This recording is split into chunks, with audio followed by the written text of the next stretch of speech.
King Hadley was. Now King had. Have you seen King Hadley? Yeah. Now King Hadley would have been probably your decade, like where I say like Fences was mine as a child growing up, and Fences, and then King Hadley, and then Jim the Ocean was actually part of the first. Was actually done near the last, but it was the first decade. Chronologically, yeah. Right. For those of you who don't know August Wilson's work, there's a pain in my heart, but that's okay because there's many things happening. Well, they got a little bit of a history lesson. They listen to the podcast. Yeah. Absolutely.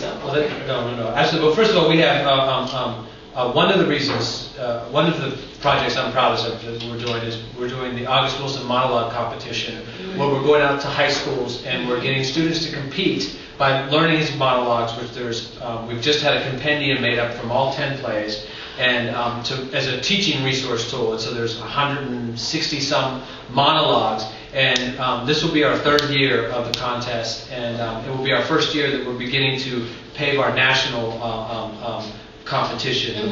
So we will have Atlanta competing, then we also have partners in Pittsburgh, and then partners in New York region competing, and then we'll all meet around, August's birthday is April 27th, and we'll meet in New York on a Monday at the August Wilson Theater on Broadway, and we'll bring all the national representatives, three from each city, then we'll compete for the national competition. And all of this is to just garner interest and enthusiasm for August's work. And, when I came up in high school, I read the Glass Menagerie and Menagerie, but it's like, I thought it was the Menagerie when I was that was my introduction to theater. I was like, I read it as a sophomore, and this guy comes out. And don't you wish you could, because I remember taking a theater class, and I was like, I wish somebody come and pronounce these for me, because I went around, saying all of it wrong. Okay. And then you hear, wait, that sounds familiar, but go ahead. I call my wife, that's how I say, so how do you pronounce this word? Death of a Salesman, and I want students all over this country to be reading Joe Turner or to be reading Fences. Joe Turner is my favorite book. Gem of the Ocean and County's book, because it should be part of the common curriculum of all Americans. So in the contest, it's we're opened up culturally. So we're in fact we had a white student as one of our finalists last year. We're allowing them to switch genders too, because there's dominantly more male monologues. It's sort of like Shakespeare.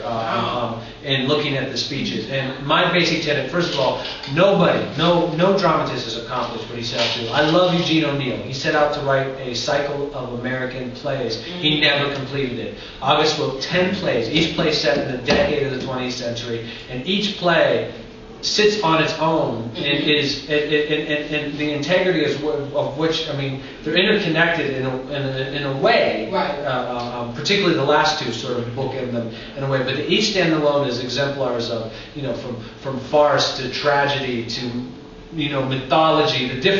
Every play has a different, as I said earlier, that the approach to the work was always, every play is its own animal or its own thing. So it's not like he wrote 10 plays kind of alike or whatever. You could put, you put Piano Lesson next to Jitney. You're like, the same guy wrote these plays? Or you put Gem of the Ocean next to Fences. Right. Because the decades, was it because of the decades and how much time changed that they... Well, he did so great to capture the decades perfectly, I thought.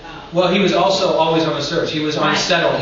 He didn't want to go down the road he already went down. So, it's why, I worked with him, the end of, we would have been up to the end of his life, and the last 3 plays, and I'm telling you, 2 or 3 o'clock in the morning, we're talking about 2-time Pulitzer Prize, winning playwright, great American dramatist, sliding pages under my door at 2 o'clock in the morning, and he's still constantly working. He was still struggling to write a better play. He never, what a lesson. Was he satisfied? Was he? That's hard. None of us are. And I tell people, I get a whisper from I love the man. I love the work. And I get a whisper, and I just remember when he passed, because he has left us people. But knowing, I just wanted to know, was Radio Golf was finished, and did we get it? Did we really get it? Because I felt like if we get it, if we can go back and look at these 10 and we truly get it and we know what we got to do now, then he can rest. It doesn't mean that somebody needs to pick up. Tell me that nobody needs to pick up where August left off. Tell me that his work was done. Yeah, no, absolutely. No. I tell this, I'm asked this all the time about Radio Golf. And again, I guarantee you that if Tennessee Williams would have died while, Streetcar was up. People say, well, Williams' unfinished play was, because it's all perception. It's what people are bringing to it. So it's no different than all of the pundency on the campaigns. It's through a refraction of perception. Nobody can see the play on its own. I mean, if you put it in the lap of a high school student or something, they would read it as a play and say, okay, it's structured like this, it has this, this, and this. So my answer to that is, okay, had he lived, would the play be different than it is now? Absolutely. But does that mean the play is not finished? No. What it means is that August, more than any of us that were in his life close to him, knew when he was diagnosed. He's like, I remember the day he was diagnosed. I remember the phone call, and I remember he said, Todd, he says, I don't got more than 5 months left, and he's like, so. There's nothing to do but the work. And so the approach, so when I went to Seattle and I stayed with him and we worked on the play, the approach was much different. I had gone through, 8 productions of King Hedley on the road to Broadway, 6 productions of Gem of the Ocean on the road to Broadway. Now, Radio Golf, we had only done it once before. And he said, this is it. So then, part of my job was to begin to work more schematically, to all of a sudden accelerate and say, okay, we've got 6 productions, but they have to happen on the porch, and we have to go through. So the way of working, or whatever, so that when he finally was done with the play, it is a finished play. So he left, he knew it was done. When I say not, I don't say was he satisfied. I don't mean with his work. I mean, was he satisfied with us in that decade? Was he satisfied that this is the 10 I'm going to give you? Knowing August, this is what, like, when I think of, okay, that was 1990. Right? In 2000, was he proud of us, knowing that we're going to have this forever? That at one point we're going to get it right. Was he satisfied in knowing that, okay, I've done it, take it and run with it, I don't know if satisfaction. I mean, he certainly felt I did it. I did it, and he had a lot ahead of him too. I mean, that's, people say he finished the cycle, but there was a lot of other. And when you say staggering amount of unfinished work. Right. You said his thing was, let's just do the work. So you spent that time trying to get Radio Golf done. What were some of the other things that he might have wanted to do?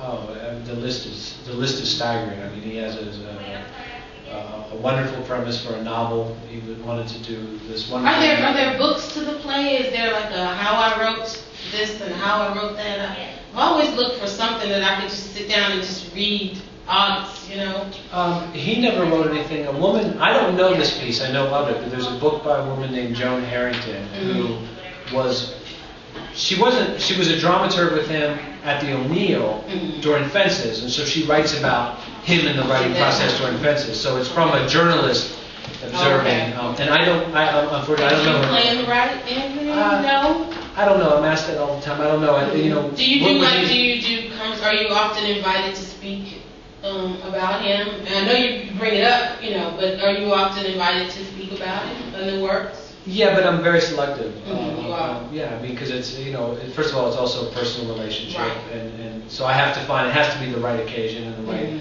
opportunity. Well, thank you for talking about him with us. Oh, absolutely. No, it's a pleasure. It brings him live. And we did actually one of the things outside of the monologue competition, we did a sort of a semi-stage reading of all 10 plays last spring at the Kennedy Center. And Kenny was the artistic director, I was the associate artistic director, and I had the opportunity to direct Joe Turner's Come and Gone, which was, I sort of have a relationship to the first 7 plays, which I read through as I got hip to this theater thing. Of course, I read August Wilson, and I went through his ground, and Joe Turner was my favorite out of those 7. Then the last 3 I worked on, I have a different, I have a different kind of view. I don't have a distance from it. But if I sit there as a writer and I say, what play sit on my desk that are towering over me and says, okay, Todd, I can hear August on me. Come on, man. As I put Gem of the Ocean, I put Joe Turner, and I put Streetcar. Those are the 3 plays I put on my desk as